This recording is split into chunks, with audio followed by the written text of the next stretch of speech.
Hermanos, abran sus Biblias en 2 Corintios capítulo 6. 2 capítulo 6 y voy a leer desde el versículo 11.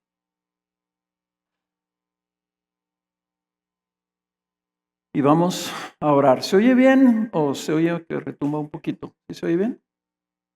Vamos a orar y pedirle al Señor que nos bendiga.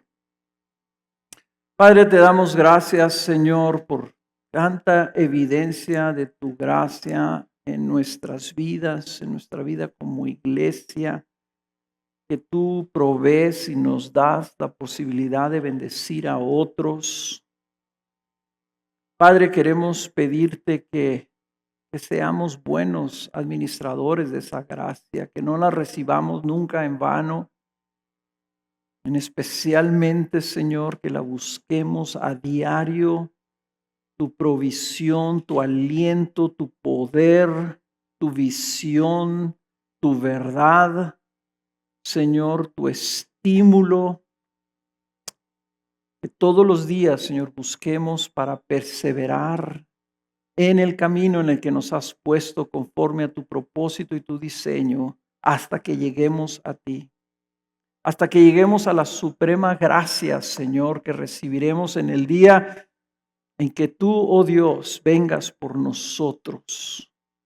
Hemos recibido tanta gracia, Señor, y no nos podemos imaginar lo que será esa gracia, Señor, en el día en que tú aparezcas y te veamos cara a cara y seamos, Señor, resucitados, trasladados, Señor, a tu presencia permanente por toda la eternidad.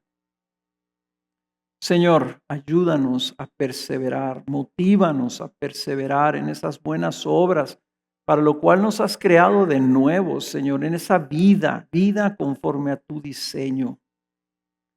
Señor, bendice nuestro tiempo ahora con tu palabra, háblanos, aliéntanos, Señor, endereza nuestros pasos, danos entendimiento para ver, Señor, si hay algo de lo cual tengamos que apartarnos. Si hay alguien de quien tengamos que apartar. Padre, te pido que me bendigas y me ayudes para servir a mis hermanos con este pasaje. Señor, que sea fiel yo a tu inspiración, al sentido, Señor, de tus palabras. Te lo pido en el nombre de Jesús. Amén. Bien. El título de mi mensaje es Un pueblo apartado para el Dios vivo. Un pueblo apartado para el Dios vivo. Y voy a leer desde 2 Corintios capítulo 6, versículo 11, hasta el final del capítulo, incluyendo el primer versículo del capítulo 7. Y dice así. Nuestra boca, oh Corintios, les ha hablado con toda franqueza. Nuestro corazón se ha abierto de par en par. Ustedes no están limitados por nosotros, sino que están limitados en sus sentimientos.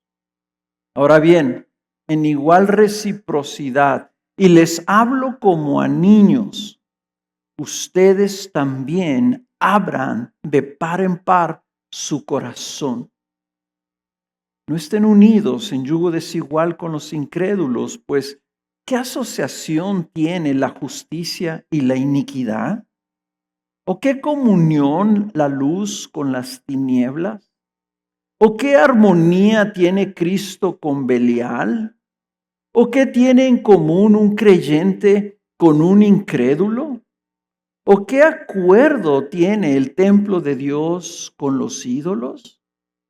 Porque nosotros somos el templo del Dios vivo. Como Dios dijo, habitaré en ellos y andaré entre ellos, y seré su Dios, y ellos serán mi pueblo. Por tanto, salgan de en medio de ellos y apártense, dice el Señor. No toquen lo inmundo, y yo los recibiré. Yo seré un padre para ustedes, y ustedes serán para mí hijos e hijas, dice el Señor Todopoderoso. Por tanto, amados, teniendo estas promesas, limpiémonos de toda inmundicia de la carne y del espíritu, perfeccionando la santidad en el temor de Dios. Pablo amaba la iglesia de los Corintios y la amaba como un padre. La iglesia, hermanos, es como una familia. Y Pablo ha estado defendiendo su ministerio desde el capítulo 3 de esta carta. Este es el mensaje central, el cuerpo principal de la carta. Está en estos capítulos en donde Pablo defiende su ministerio y lo hace recordándoles el evangelio a los corintios. Dice uno, ¿por qué? Puedes pensar, ¿por qué es que Pablo está haciendo tanto énfasis? Bueno, lo que pasa es que la iglesia de Corinto había empezado a poner sus ojos en líderes que enfatizaban un evangelio diferente, evangelio, digamos, parecido, pero desvirtuado, con valores diferentes. Dice el capítulo 3 que estos líderes ponían un énfasis en la apariencia, en la aparente capacidad y fortaleza externa de sus habilidades. Y por ello menospreciaban a Pablo, cuestionaban que Pablo fuera verdaderamente un discípulo. ¿Por qué? Porque Pablo se la pasaba lleno de dificultades, se veía débil, no era nada impresionante. Y sus habilidades externas no eran algo que llamara la atención. Pablo estaba siendo cuestionado y para Pablo la preocupación, y era una preocupación para él que al oír sus argumentos dices es de vida o muerte para él. Su preocupación era que si los corintios menospreciaban su persona, menospreciaban su ministerio, podían menospreciar el gran tesoro que les estaba dejando Pablo, el mensaje que les había traído. Entonces es de llamar la atención cómo él les está trayendo una tras otra verdades gloriosas del Evangelio. Y me voy a tomar el tiempo como para repasar algunas de ellas y recordárselas porque las tenemos que escuchar así juntas. Por ejemplo, en el capítulo 3 dice, versículo 18, pero todos nosotros con el rostro descubierto, contemplando como en un espejo la gloria del Señor, estamos siendo transformados en la misma imagen de gloria en gloria como por el Señor el Espíritu. Desde que él inicia su argumento, les está diciendo, yo les estoy trayendo un ministerio diferente, el ministerio del nuevo pacto, el ministerio del Espíritu, porque estamos siendo transformados. Noten que su énfasis está en la transformación personal. En el capítulo 4, en el versículo 14, dice, sabiendo que aquel que resucitó al Señor Jesús, a nosotros también nos resucitará con Jesús y nos presentará junto con ustedes. O sea, Cristo está haciendo una obra en la resurrección. No es solamente que resucitemos, ay, qué suave, ya no estoy muerto. No, el propósito de la resurrección es que seamos presentados delante de Dios. Que Cristo pueda decir, Padre, aquí están mis hermanos. Aquí están tus hijos, mira la obra que el Espíritu Santo ha hecho en ellos. Capítulo 5 está lleno de estas expresiones. Por ejemplo, 2 Corintios 5:5 dice, y el que nos preparó para esto, el que nos preparó para esto mismo es Dios quien nos dio el Espíritu como garantía. Ya tenemos un depósito de gloria dentro de nosotros, el Espíritu Santo. Hermanos, no tenemos excusa. Para no vivir para la gloria de Dios, tenemos el Espíritu Santo, a menos, como dice en el libro de Romanos, a menos que no lo tenga. Pero todo el que ha nacido de nuevo en Cristo Jesús ha recibido el Espíritu Santo como garantía. Versículo 10 del mismo capítulo 5, porque todos nosotros debemos comparecer ante el tribunal de Cristo para que cada uno sea recompensado por sus hechos, estando en el cuerpo, de acuerdo con lo que hizo, sea bueno o sea malo. De nuevo Pablo está diciendo, hermanos, lo que tú vives aquí tiene relevancia eterna. Porque hemos de comparecer ante el tribunal de Cristo. Cristo no nos salvó para este mundo, nos salvó para aquella existencia, en la existencia eterna. Pero estando en este mundo, Él está obrando en nosotros para que cuando estemos allá podamos recoger y recibir una recompensa. Capítulo 5, versículo 14 y 15 dice, pues el amor de Cristo nos apremia, nos aprieta, nos empuja, nos impulsa. Habiendo llegado a esta conclusión que uno murió por todos y por consiguiente todos murieron. Por todos murió para que los que viven ya no vivan para sí, sino para aquel que murió y resucitó por ellos. Hermanos, nuestro viejo hombre está muerto. Como dice Gálatas capítulo 2, versículo 20, está crucificado con Cristo. Cristo vino a matar algo en nosotros, nuestro antiguo ser, para que entonces vivamos como una nueva creación, para que ya no vivamos para sí, sino para aquel que murió y resucitó por ellos. Se fijan que el apóstol capítulo por capítulo está enfatizando nuestra vida aquí. Versículo 17, de modo que si alguno está en Cristo, nueva criatura es.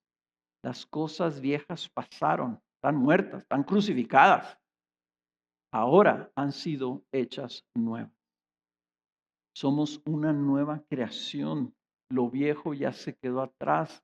El viejo hombre, la antigua manera de vivir, los hábitos pecaminosos, para que ahora todo sea nuevo. Y 5:21 lo confirma y dice, al que no conoció pecado, lo hizo pecado por nosotros para que fuéramos hechos justicia de Dios en él.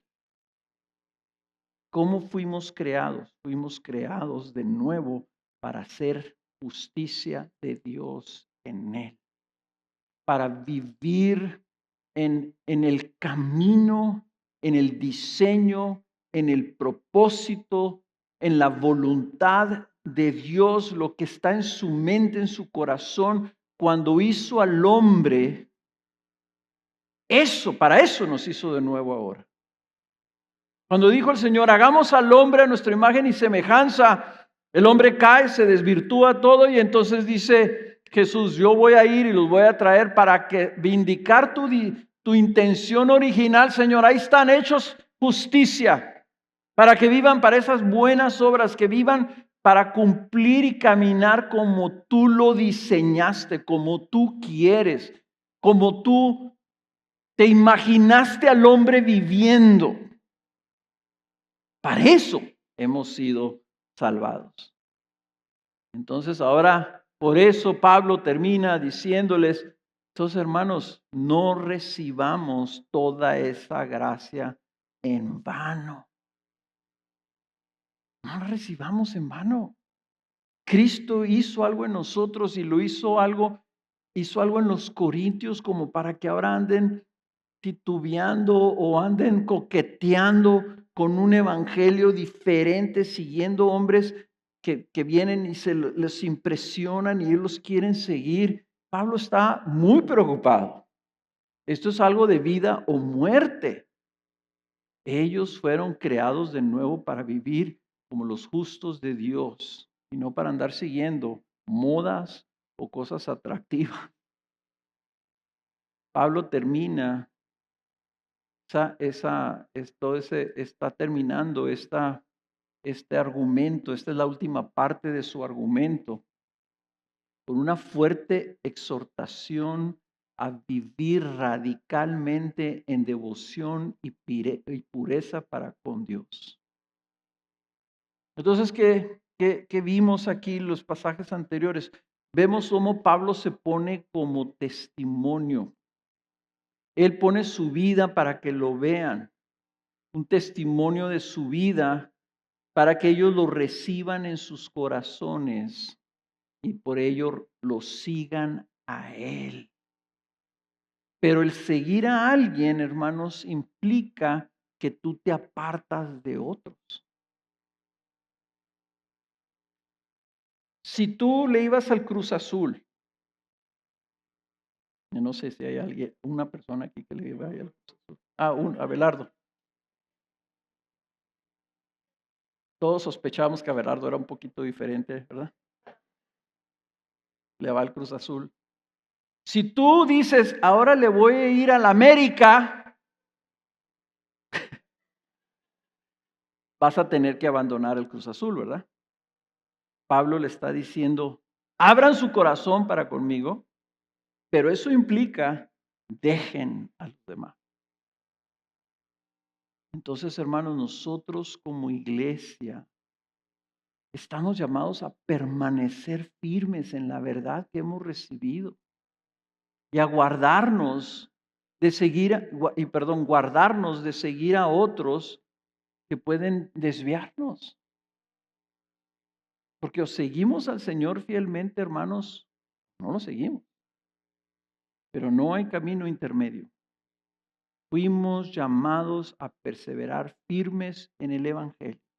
Y cuando digo Evangelio, estoy hablando del fundamento que los apóstoles nos dejaron, lo que ellos establecieron. La iglesia está edificada, dice, sobre el fundamento de los profetas y los apóstoles.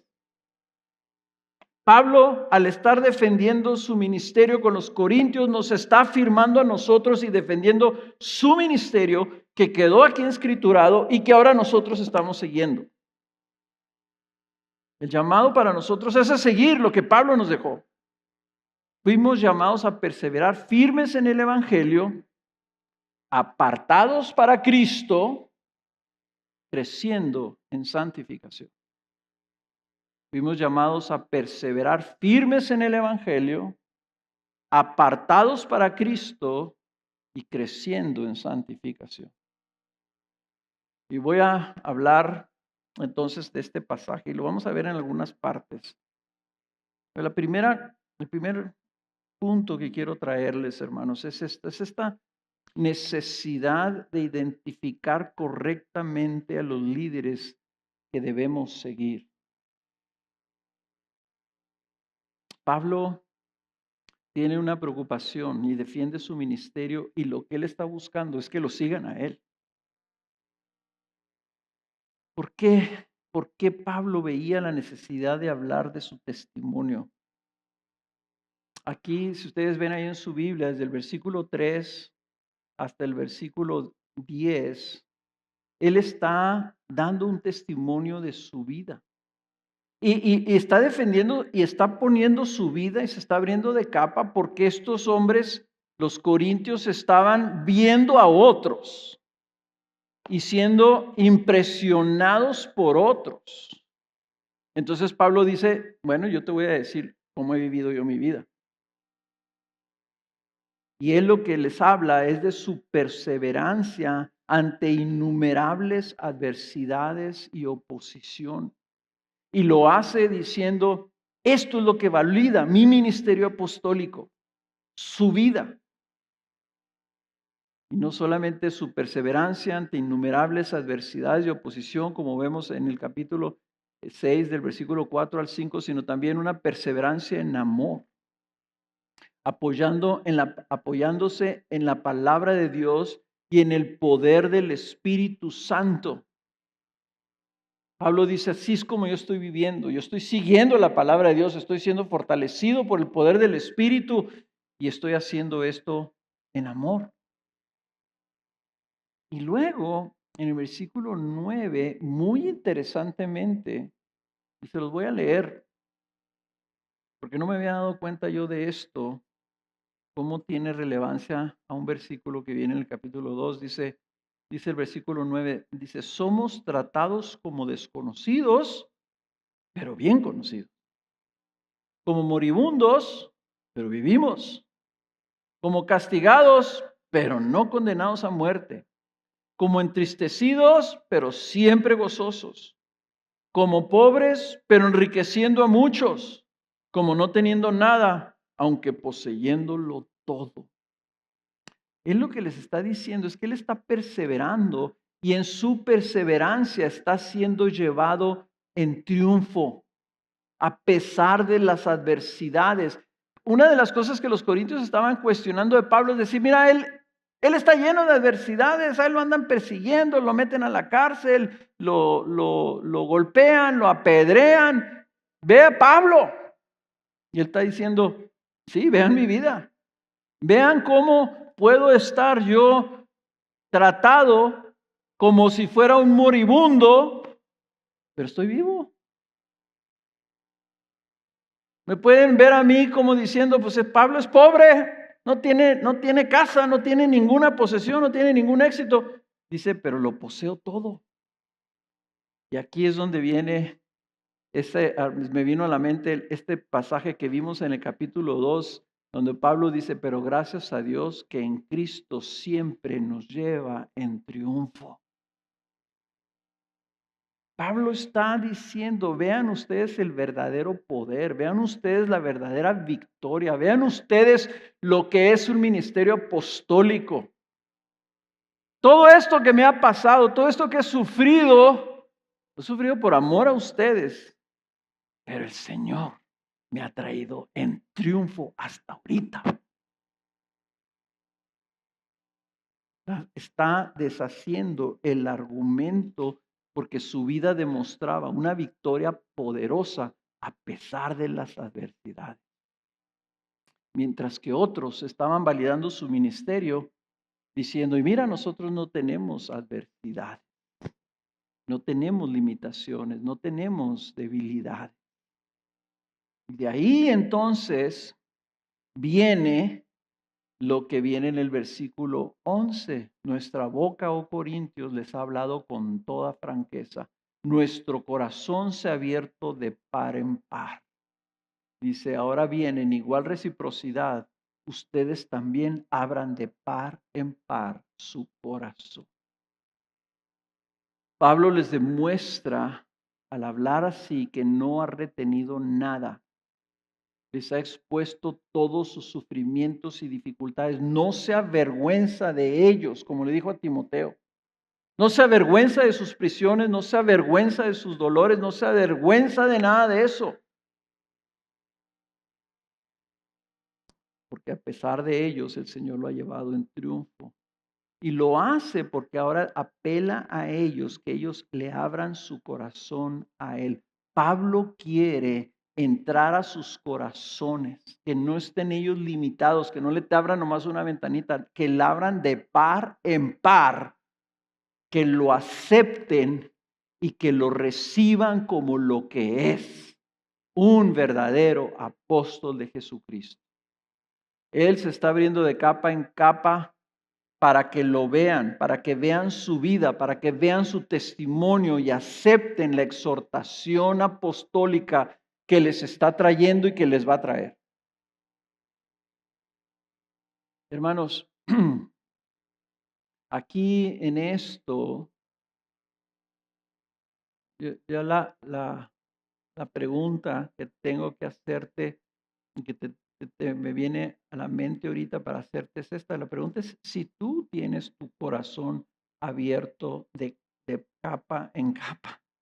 Si tú tienes tu corazón abierto de par en par a Cristo, deja tú a nosotros, a Cristo. Si tú tienes tu corazón abierto de par en par a esta palabra, o si la recibes, como dice aquí, con limitación, si estás limitado en tus sentimientos, si estás limitado en tus sentimientos hacia Cristo, si recibes la palabra con reserva, si tú estás aquí y tú estás midiendo el evangelio, viendo a ver si te conviene, viendo a ver si te gusta lo que dice Cristo, viendo a ver si te entregas o no te entregas. Si tú estás así como que sopesando la palabra diciendo, ay, pues más o menos, hay ciertas cosas como que no estoy tan de acuerdo. Mira lo que Pablo se atrevía a decirle a los corintios: abran su corazón de par en par a lo que yo les voy a traer. Y lo que él les trajo a los corintios es lo que el Señor nos está trayendo a nosotros aquí ahora. Lo que les acabo de leer del capítulo 3, del capítulo 4, del capítulo 5 y ahora en el capítulo 6. Si tú estás limitado para con Cristo, hermano, quiere decir que Cristo está afuera de tu vida, no adentro. Si tú tienes tu puerta cerrada, ¿cómo esperas que Él te transforme? ¿Cómo esperas tener su vida? ¿Cómo esperas que en ese último día te vea y diga: bienvenido, siervo fiel, bueno y hoy es el día de la salvación, dice el capítulo 6, versículo 3. Hoy es el día en que tú puedes clamar a Cristo y pedir de su gracia para que Él venga a tu vida, entre a tu vida, te transforme, te dé su Espíritu Santo y te haga una nueva creación. Pero tienes que abrir tu corazón de par en par. Ahora, para nosotros que hemos sido llamados a servir a Cristo como sus líderes, esto también es un gran reto para nosotros. Porque yo me tengo que hacer la pregunta si tenemos un testimonio que valide el llamado que hemos recibido. Nuestro testimonio, hermanos, debe validar nuestro ministerio. Debemos poder decir: mira mi vida y abre tu corazón a lo que he sido llamado a traer. Eso es una gran responsabilidad. Y es algo que nosotros, como equipo pastoral, necesitamos recordar, necesitamos evaluar si nosotros podemos decir eso con integridad. Si podemos nosotros llamarlos a una devoción a Cristo si nosotros mismos no estamos viviendo así. O podemos exhortarlos a ustedes si nosotros necesitamos ser exhortados también. Muchos anhelan la posición. Hay una ambición en el hombre por posiciones de liderazgo, por la oportunidad de estar al frente, hermanos, de ser el jefe. Que los pastores no somos jefes, ¿verdad? Pero esta oportunidad de estar al frente es algo muy tentador. Pero el llamado a ser colaborador de Cristo como pastores de sus ovejas es un llamado no solamente solemne, sino tremendo. Ningún pastor es perfecto, pero todos debemos poder recomendarnos a ustedes, a sus conciencias, por medio de las evidencias de ese carácter en nuestras vidas. Por eso la Biblia nos dice que no seamos ligeros en imponerle las manos a otros. Por eso es que no hay muchos pastores y por eso es que la Biblia tiene requisitos de carácter que solamente el Espíritu Santo puede validar en la vida de un hombre para confirmar su llamado pastoral. Eso es una gran responsabilidad y no es algo a tomarlo a la ligera.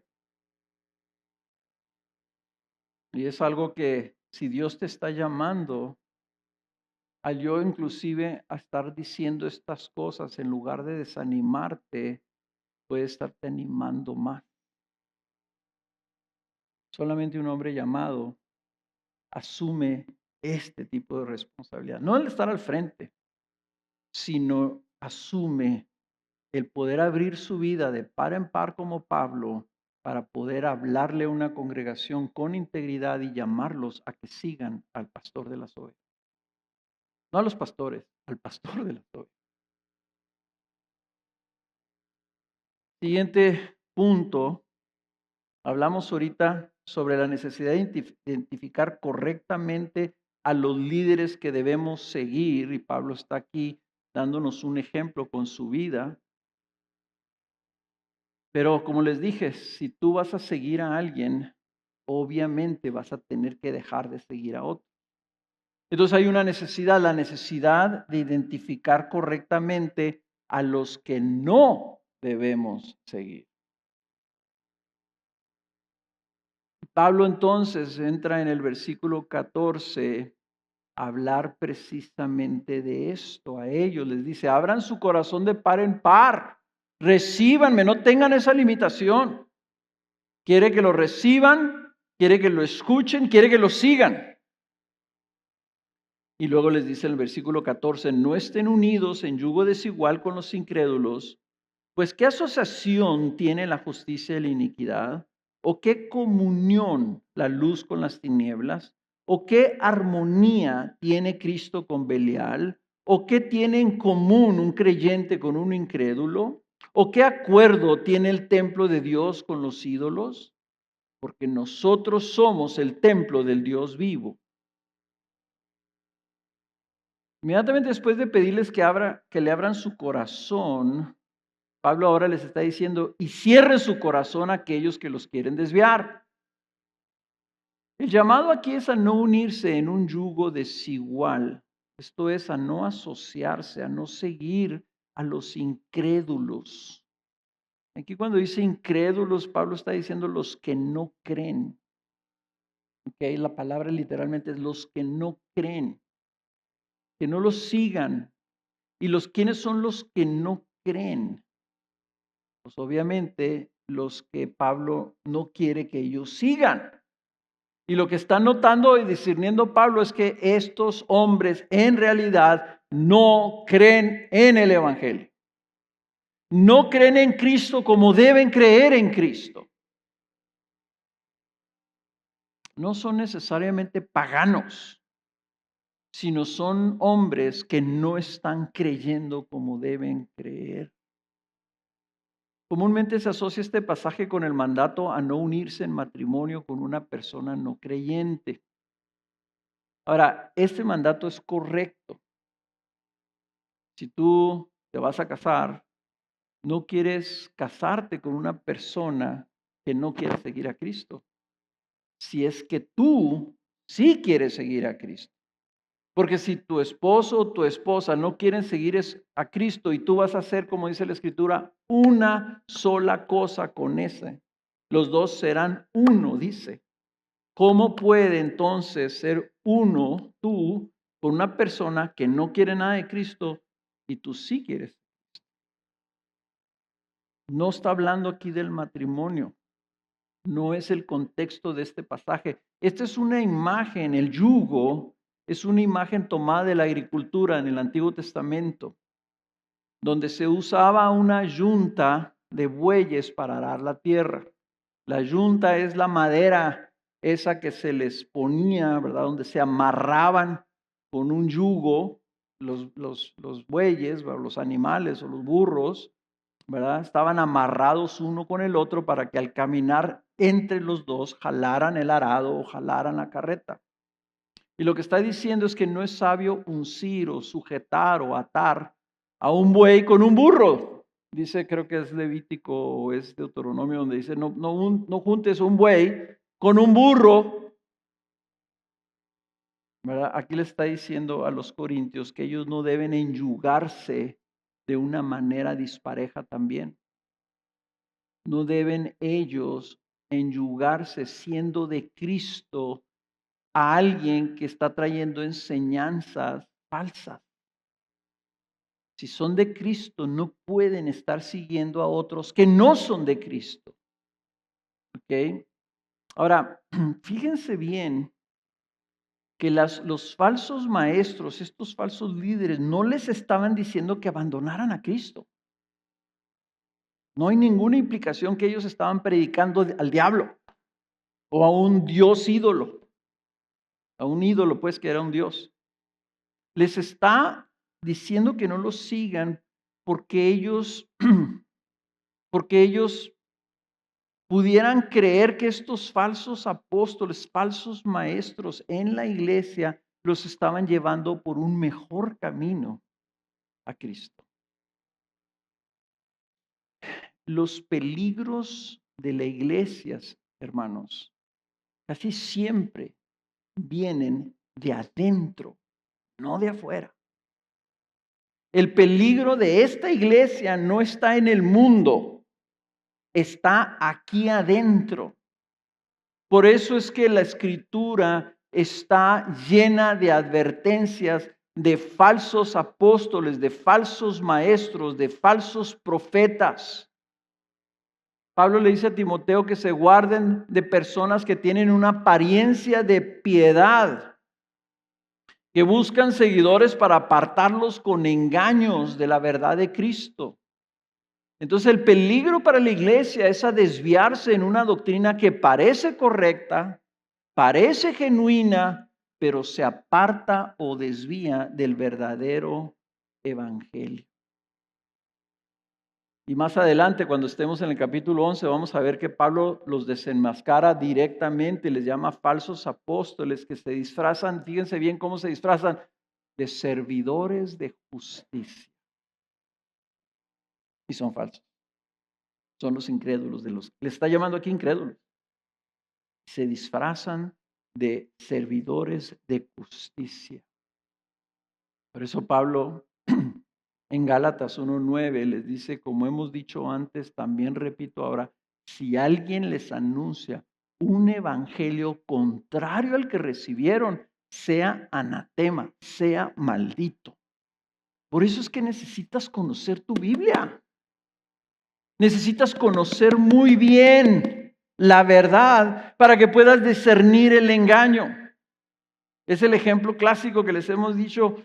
La manera de discernir si un billete es falso no es estudiando los falsos billetes, sino familiarizándote con los genuinos. Y cuando tú tocas un genuino y ves a un genuino y manipulas a un billete genuino, el falso inmediatamente te va a salir a flote. Hermano, si tú descuidas la verdad, si tú no lees y estudias y meditas cuidadosamente lo que nos han dejado los apóstoles, eres presa fácil para otros que van a venir falsos adentro de la iglesia. Que Jesús mismo lo anticipó, dice, adentro de la iglesia va a haber ovejas y chivos y de chiquitos todos se parecen. Va a haber trigo y va a haber cizaña. Y déjenlos así, dice, porque los que los van a separar son los ángeles en el día final.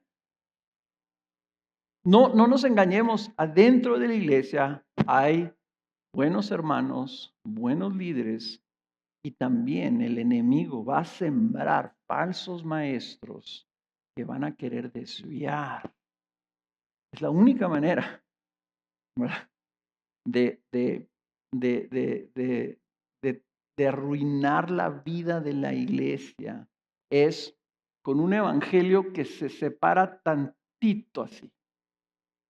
Estudiaron matemáticas, ¿verdad? Ustedes van a acordar, a lo mejor no se van a acordar, ¿verdad? Yo también no acordé muy bien, pero cuando tú te separas tantito así, que no estás perfectamente en la vertical, tú sigues avanzando y eso se va a ir incrementando. Y si tú lo proyectas al infinito, la distancia se hace infinita. Por un milésimo de grado que te separes de la verdad. Eso es el peligro que Pablo les está advirtiendo aquí. ¿Por qué es que los cultos más grandes del mundo son pseudocristianos? Los cultos de millones y millones de gente tienen sus Biblias, ¿verdad? Dicen que aman a Cristo Jesús, dicen que lo siguen, ¿verdad? El problema es que lo desvían poquito y luego le agregan. Y aquí en México tenemos un culto de esos, que usa su nombre hasta refiere a algo que Jesús mismo dijo que ellos son. Hermanos, nosotros tenemos que tener cuidado, porque la Biblia está llena de advertencias contra esos falsos maestros.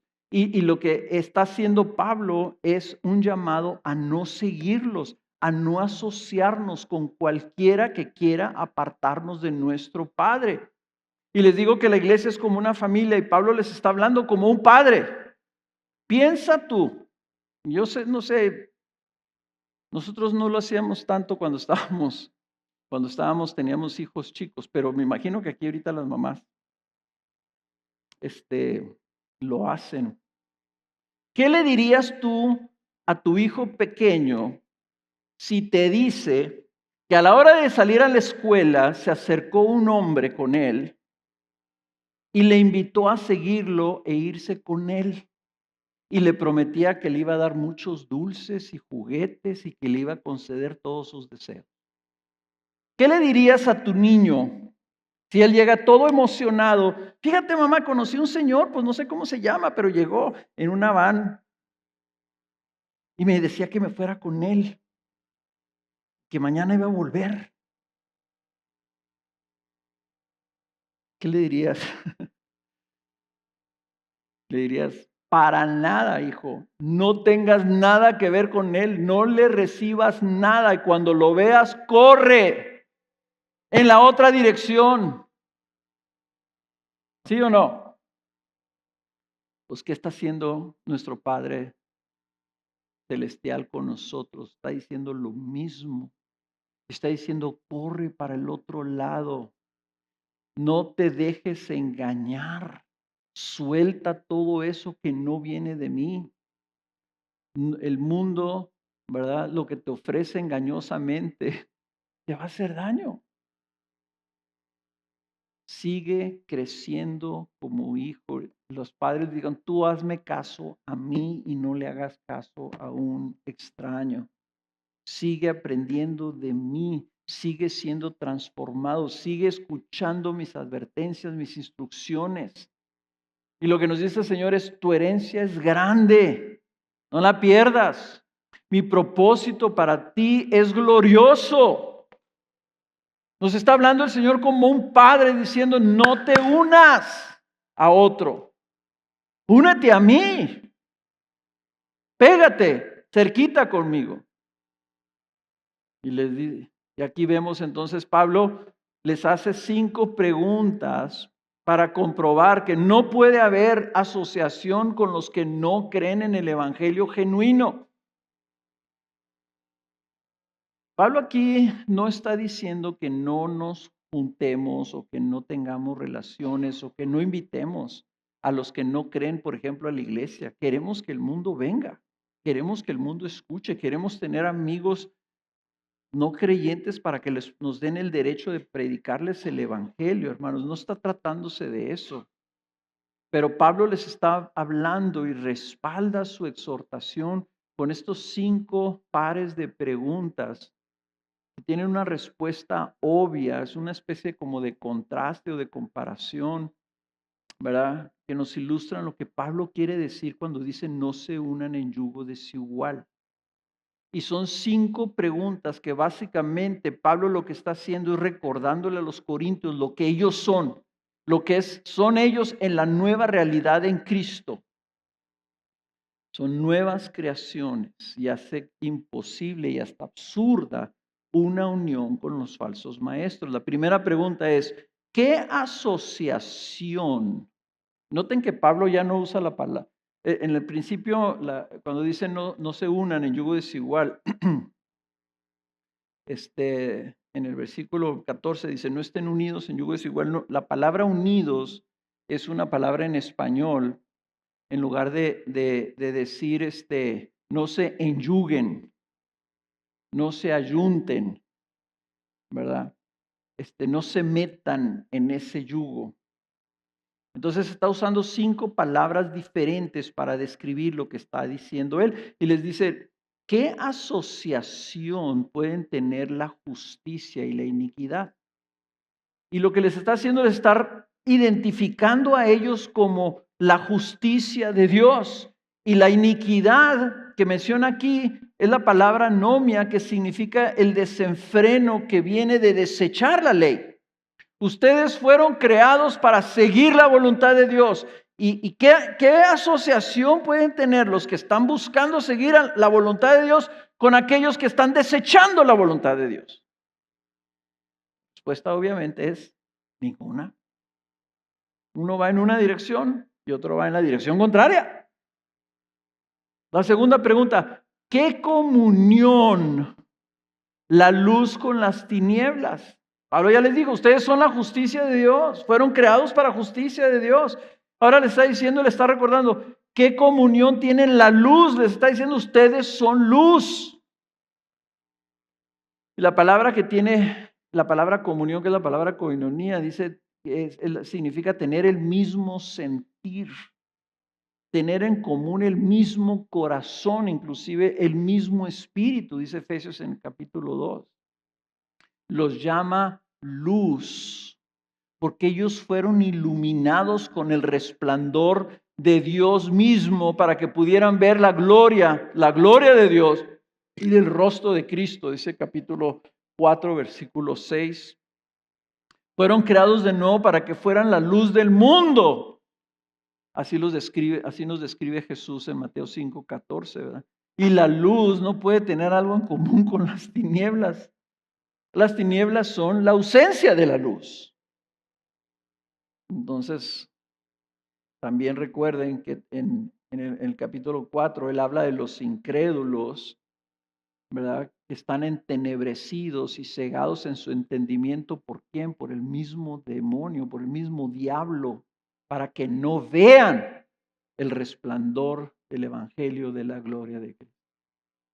Está comparando, diciendo, ustedes son luz porque recibieron esa gracia, recibieron el resplandor cuando Dios dijo, ve, quiero que veas.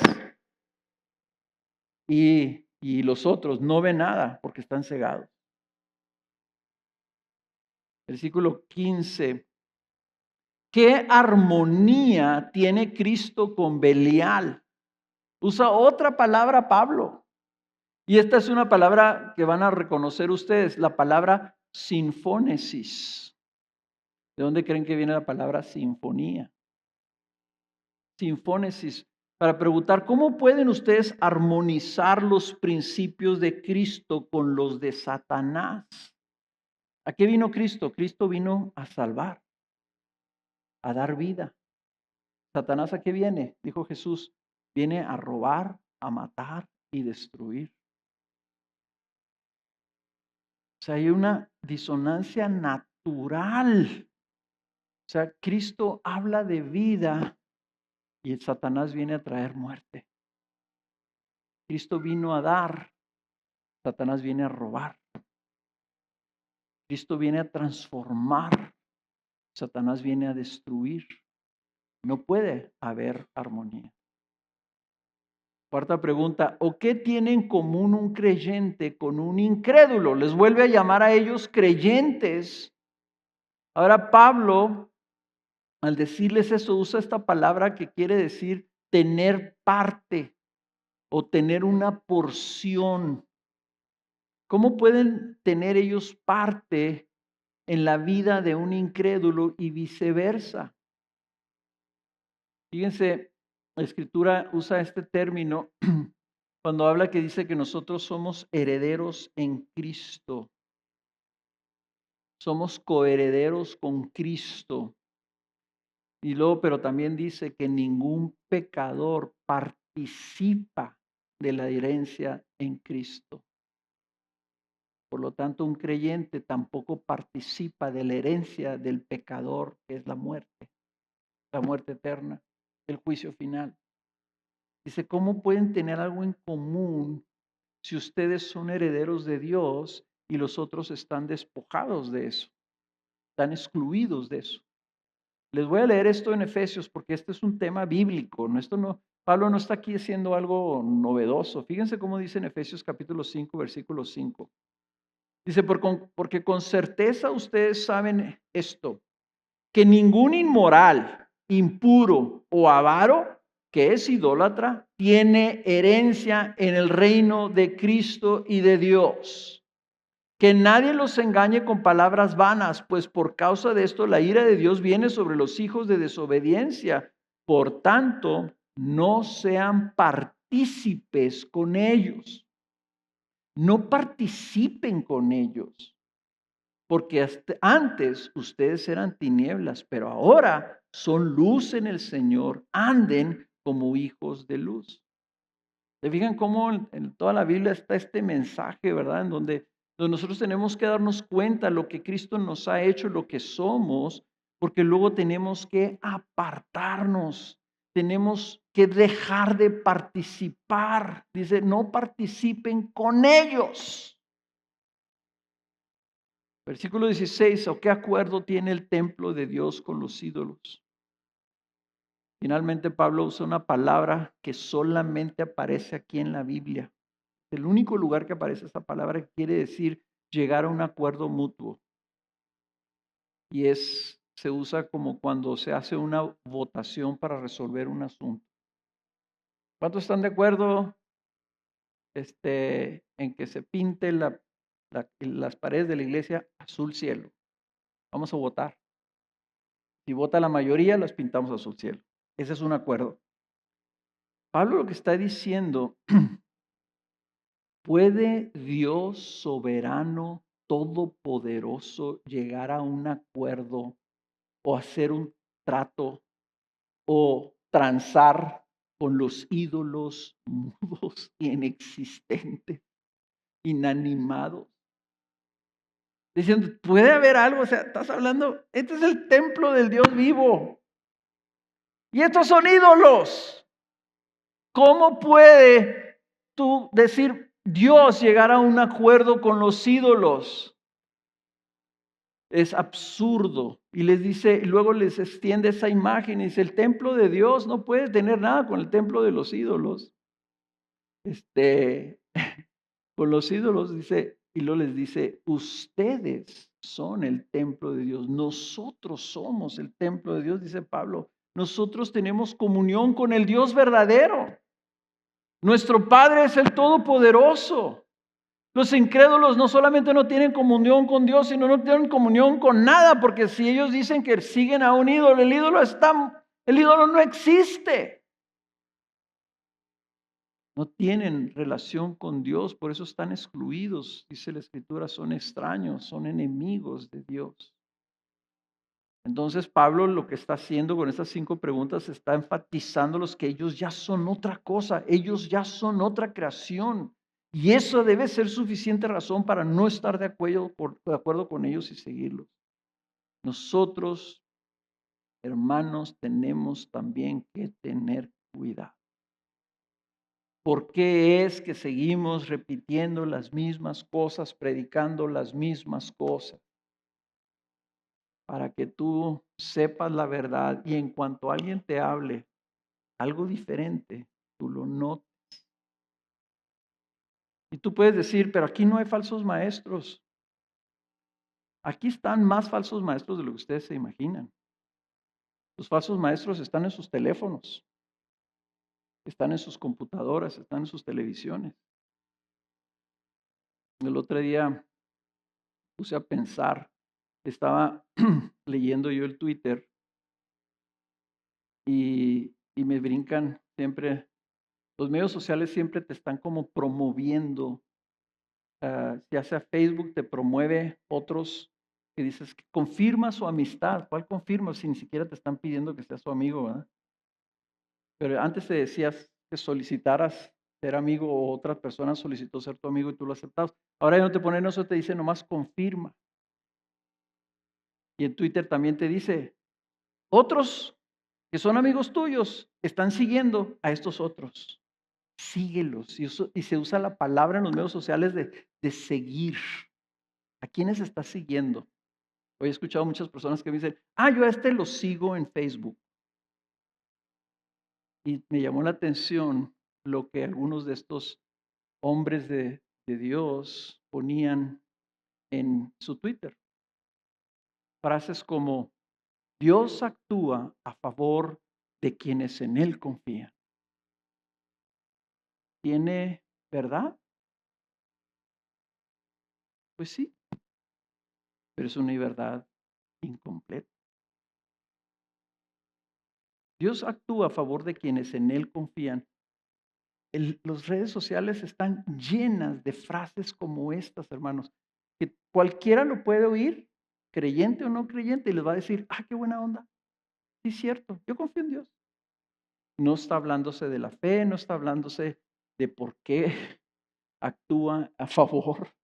La Biblia dice que el Señor actúa a favor de los suyos, que tienen un corazón perfecto para Él. Detrás de cada logro hay un Dios que lo hizo posible. Está bien, esto sí, no está mal, pero no está completo, no es el Evangelio. Ahí les va otra. Dios no está guardando tus errores en tu contra. No pases la vida guardándolos contra ti mismo. La persona que escribió eso tiene 1,000,000 de seguidores. No pases la vida guardándolos contra ti. Dios no está guardando tus errores en tu contra. ¿Qué falta ahí? La cruz de Cristo. ¿Por qué Dios no guarda tus errores? ¿Por qué es que los echa al fondo del mar? Porque dio a su Hijo para que muriera por esos errores.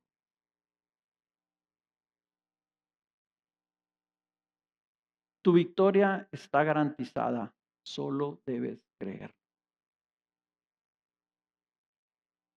Esa sí la agarraron y dijeron, esa sí ya no me suena tan bien. Y nuestra victoria está garantizada en Cristo en el día final. Eso no quiere decir lo que está implicando aquí, que esto lo puede repetir una persona que no tenga absolutamente nada que ver en Cristo y convencerse que eso es lo único que él tiene que hacer. Ahora, ¿a quién estás siguiendo tú? ¿Qué tanto están estas cosas influyendo tu fe? ¿O estás ilustrando, o sea, está siendo alimentada tu fe en lo que tú estás leyendo y recibiendo de la Escritura, de lo que nos dejaron el apóstol? No solamente eso, sino pregúntate, ¿hay alguien en tu vida que te está influyendo, te quiere influir para que te apartes de Dios? Que te está diciendo, "Ay, está bien que seas cristiano, pero pues no tanto". Como nos decían a nosotros cuando en los 70, cuando veníamos a Cristo, ¿verdad? Que decían, es que ya te fanatizaste. ¿Por qué? Porque lo dejamos todo por Cristo. Todo. Hasta nos cortamos el pelo. Está bien, pero no te hagas fanático. Hay voces en tu vida que te quieren influir para mal. Hermanos, nosotros tenemos que tener cuidado de nuestra fe. Nosotros tenemos que estar seguros de que estamos creyendo. Por eso los libros están en la librería, por eso hacemos fieles, por eso es que predicamos la Biblia, porque queremos que ustedes estén firmes en la fe, perseverando en esa fe. Para Pablo, termina diciéndoles la razón por la que hemos de vivir apartados para nuestro Dios. La razón por la que hemos de vivir apartados por nuestro Dios. Y les dice 6 frases que toma del Antiguo Testamento para describirles otra vez lo que ellos son. Fíjense, Pablo les está remachando, ustedes son la luz, ustedes son la justicia. Y aquí lo remata. Primera razón, somos templo de Dios. Dice, porque el Señor dice, habitaré en ellos y andaré entre ellos y seré su Dios y ellos serán mi pueblo. Bueno, antes que el versículo que estoy en el, ya se me olvidó, es el 16, dice el 16, ok, el 16 empieza desde aquí, dice, ¿o qué acuerdo tiene el templo de Dios con los ídolos? Porque nosotros somos el templo del Dios vivo. Nosotros somos el templo del Dios vivo. Dios habita en nosotros. Somos el templo porque Dios dice, voy a habitar en ellos y andaré entre ellos.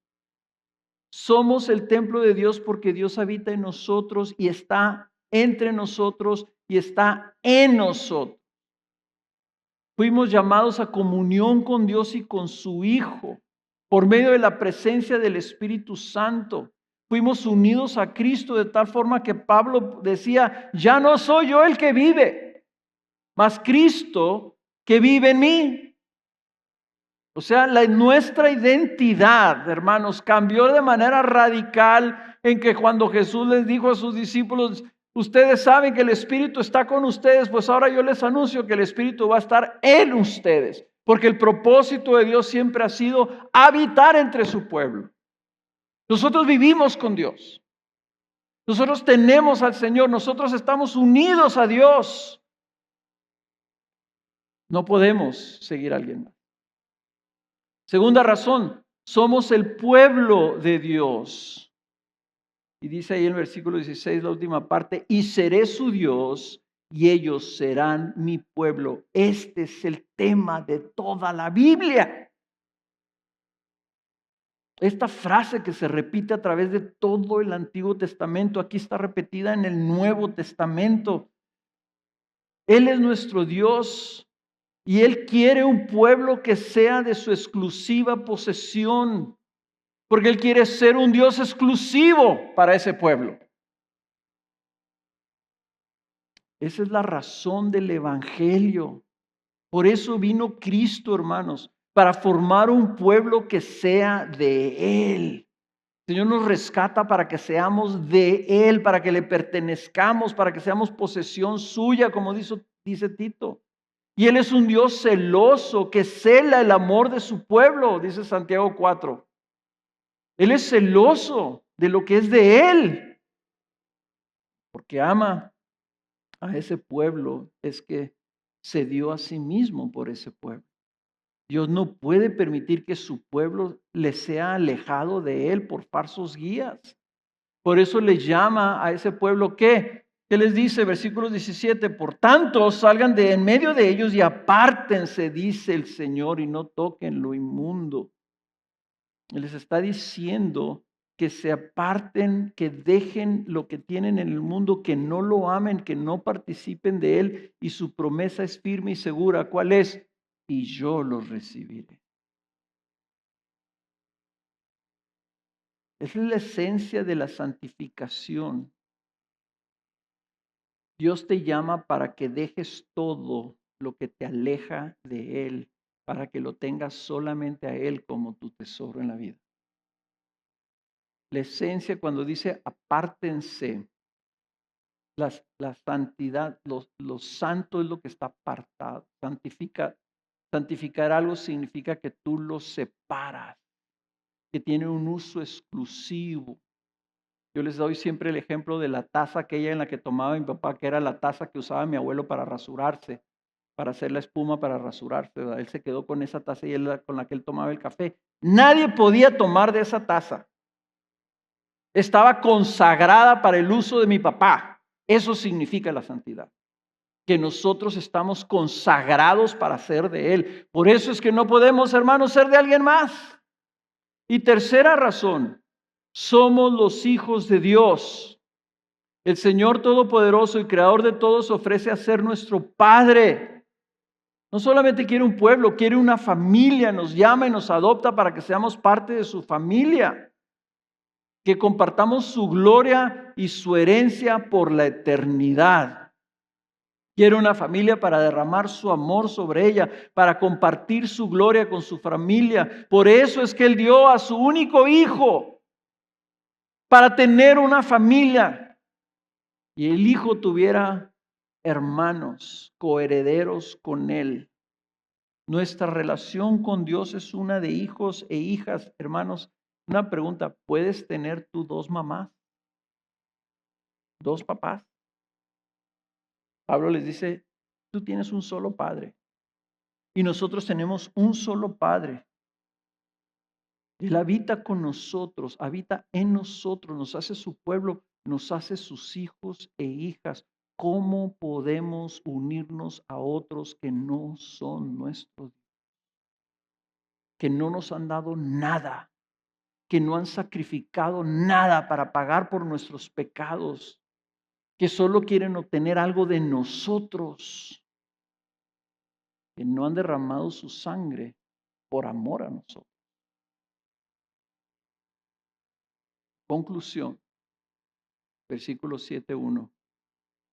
Somos llamados a la pureza y a la creciente santificación. Por tanto, amados, teniendo estas promesas, limpiémonos de toda inmundicia de la carne y del espíritu, perfeccionando la santidad en el temor de Dios. Y es lo que vamos a ver la siguiente semana sobre qué significa esa conclusión. Mientras estemos en esta vida, nuestro llamado, hermanos, es a perseverar creciendo en santificación. Ese es nuestro cometido diario, no ocasional, no ligero, sino que es nuestro afán y ambición, agradarlo, recibiendo su gracia intencionalmente para limpiarnos del pecado y crecer en santidad. Eso es lo que significa que Pablo les dice, no reciban la gracia de Dios en vano. Vean lo que Dios los hizo, vean lo que son y vivan conforme a eso.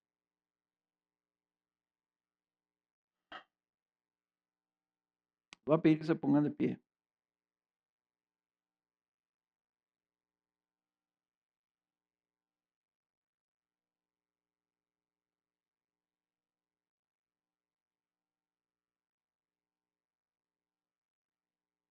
Y te quiero pedir que seas honesto.